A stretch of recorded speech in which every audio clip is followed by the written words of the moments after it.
What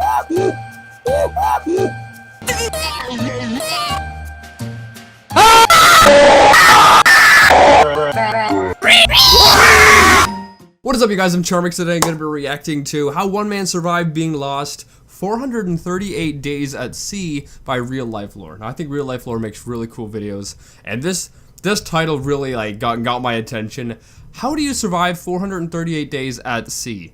Like, especially without any fresh water, because you can't drink seawater, otherwise you'll dehydrate yourself, right? Because of the salt in the seawater. So your body has to use its own water to filter out the salt that's in seawater. Anyway, I'm intrigued. Hope this be quite awesome. The original link's in the description, and without any further ado, let's begin. The Pacific Ocean is mind-bogglingly big. If you started here off the coast of northern Chile and dug a hole straight through the earth and came out on the other side, you'd discover that you'd still be in the Pacific Ocean in the South China Sea. The Pacific covers about 1/3 of... Wait, what? So if you dug a hole straight through from there to the other side, you'd be in the sea. Okay. Earth's entire surface, and it's bigger than all of the land on Earth combined. Except for a few scattered islands, it's also mostly empty, which means that if you're ever unfortunate enough to get lost here, there's a very good chance that nobody will ever find you. Thanks for the hope. Which makes the story of Jose Salvador Alvarenga and his rescue all the more fascinating. He currently holds a world record that he achieved on accident and that probably nobody wants to beat. The longest time spent being lost at sea. Against all odds, he somehow survived being lost for 438 days in the... 430, like, I can't fathom being stuck 438 days on the sea. I mean, the only positive side to that is that it'd give you a lot of time to make up new sea shanties. The Pacific, so his record probably won't be beaten anytime soon. But how did he do it? The answers lie in how his misadventure began. In 2012, Alvarenga was an experienced fisherman in Mexico. On November 17th, he and another guy named Ezequiel Cordoba departed together on their small fishing boat from the tiny fishing village of Costa Azul on the Mexican Pacific. Oh, well, at least you know he was a fisher, so I guess he could get food that way. Wait, so just he ate raw fish for like a year? He better have taken some like anti-parasitic medication or whatever when he got rescued, because you can guarantee he had some kind of parasites in him from that. Coast. They planned to only work for a 30-hour fishing shift, so their boat was pretty small and not at all equipped for the night. That's what their boat looked like? It was basically a canoe with no roof or cabin, was only 7 meters long, and only had one small motor and a refrigerator for storing their fish. They knew that a storm was coming near the area, but fishermen in these parts of Mexico can earn enough money in a day to support themselves for an entire week. Wow. Wait, they can work for a day and then they can support themselves for a week? I think that's everyone's dream.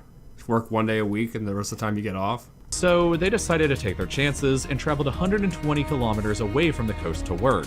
At 1 a.m., the storm hit them and was threatening to sink their boat. In a panic, the two men cut their fishing lines and dropped everything they catch and most of their... Oh my goodness, they cut their fishing line. They don't even have anything to fish anymore?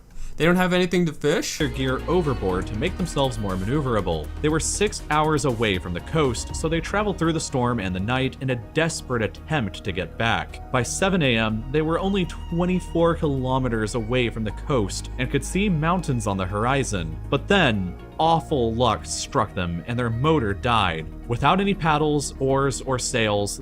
Yeah, you always gotta go out with like paddles, you know? Don't trust engines. The unusually strong wind began pushing their boat back out towards the ocean. Their onboard radio still thankfully worked, however, so they frantically reported their position to their boss, who responded saying that he was coming, but their battery died and all they heard afterwards was silence. Imagine the frustration that they must have both felt in that moment as their radio... It would be freaking terrifying. ...died and all... Little do they know, this is just... Wait, if one guy was rescued and one guy lived 438 days, I think we can assume that one of them does not live. All contact with the outside world with it. And as they watched the mountains and the horizon that they were so close to slowly disappear, as their boat that they were trapped on gradually was pushed back out into the vast abyss. Their boss did organize a search party that looked for them for days, but as their boat drifted further out into Did they not bring like cell phones with them or something? If they had a cell phone, this is what, 2012 or 2013? If they just had a cell phone, they could probably, I don't know if a cell phone would work that far out. You know, that's many, many miles without a cell phone tower, so maybe it wouldn't even work that way. Never mind then. the vastness of the Pacific, it got harder and harder, so they eventually were forced to give up. Just 5 days later, the winds had already blown them 450 kilometers off 280 miles out. the coast before finally settling down. They were surrounded by nothing but ocean in every direction, and their boat was so small they knew that they probably would never be spotted from the air. They had no flare gun or any other way to signal for help other than by waving, so they knew that their chances of survival were going to be slim. They had no supplies left on board. Yeah, because they chucked them all out. I don't think chucking them out, like the supplies out, was a good idea. Like that just seems crazy. Because like they should have. What did they have a fishing pole? Did they throw that out too? Like you should have at least kept something to catch fish. You know, always hope for the best but expect the worst. And they should have hoped that they would have gotten to land, but expected that they wouldn't have gotten to land, and they should have kept something in case they didn't. But they didn't.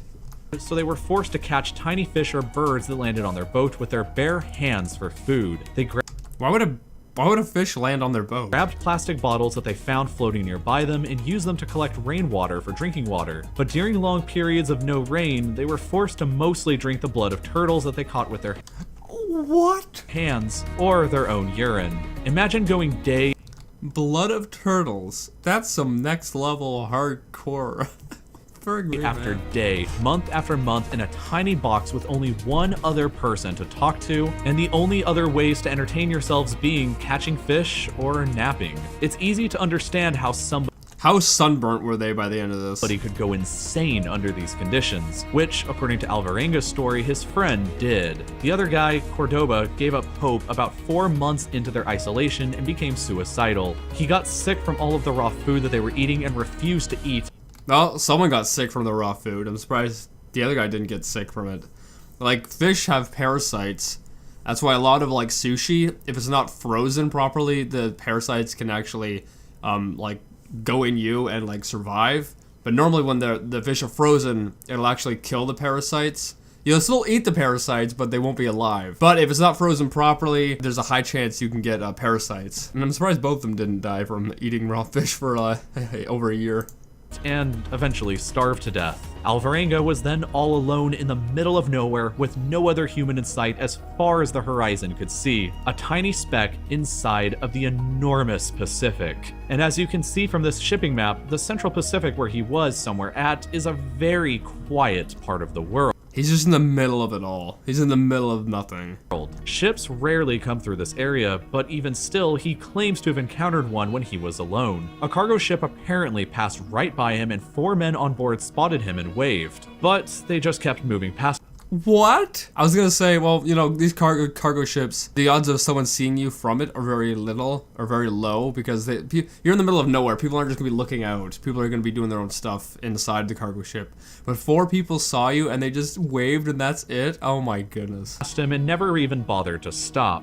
Imagine how frustrated you would have been again if you were lost for months. You were all alone and you finally spotted rescue, but they just ignored you and kept on moving.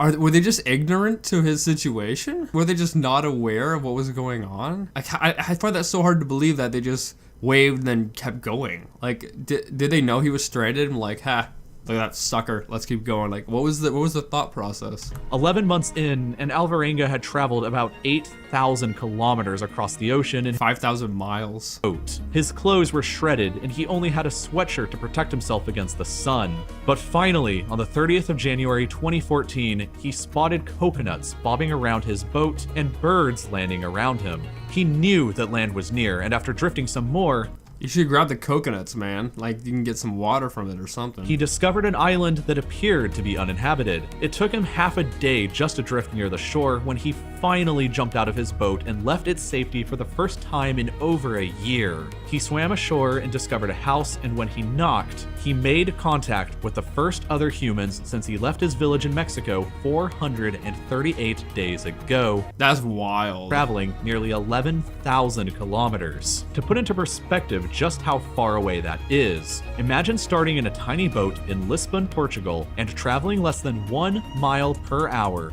until you drifted across the land to Hiroshima, Japan. Alvarenga ended up washing ashore on the Avon Atoll, which is the southern tip of the Marshall Islands and one of the most remote spots on the planet. Had he missed this spot, the next likely stop for him would have been the Philippines, nearly 5,000 more That's another almost half a year or something. kilometers away. And since it took him 438 days to travel roughly 11,000 kilometers, it probably would have taken him about 240 more days to hit the Philippines. Fortunately for him though, he somehow landed on this tiny speck in the middle of the biggest ocean on Earth and got himself rescued because of it. Later, he was That's a crazy story. flown back to his home in El Salvador, where he published a book and got himself sued by the family of his friend who died on the boat, because they claimed that he probably ate him.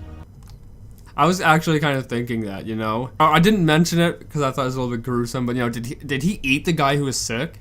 But then again, I was thinking, if the guy was sick, why would you eat him? Because then, you know, the sickness that's in him, especially if he's not cooked, you would get the sickness logically, you know. So at the same time, I'm like, did he really eat him? Because that you're risking getting yourself in that position too, you know. So the lesson is, even if you survive more than a year stranded at sea, you could still end up getting sued over something that you may or may not have actually done while you were out there. But if you're like me and the ocean terrifies you so much that you'll never actually go, but you want to learn more about the terrifying Yeah, I don't like the ocean either. I don't know. Like, some of it intrigues me. You know, I like the idea of kind of like an Assassin's Creed Black Mask situation where you're on the pirate boat. I love that. But yeah, I don't like the ocean. Just like this, where you can't see anything. That's kind of terrifying. Anyway, I hope you guys like this video. I think this is pretty crazy. The fact that he survived off of like, since they didn't have water for a portion of it, they had to drink turtle's blood and urine. First off, how many turtles were around you that was just like a resource that you decided to use? Like, maybe one turtle here or there I could see being possible, but what the frick? Were they just swimming under your boat or something? And then you're like, oh, I'm just gonna grab another turtle. Time for a little snack. I don't understand. You know, whatever. Anyway, I hope you guys like this video. Make sure you guys go subscribe to Real Life Lore if you enjoyed this. The original link's in the description. And if you're new, subscribe to the family. And yeah, I think I'll rate this out of a 10. I think this is really cool. I'd rate this like a 7. But yeah, with that being said, I'll see you guys next time. Boop!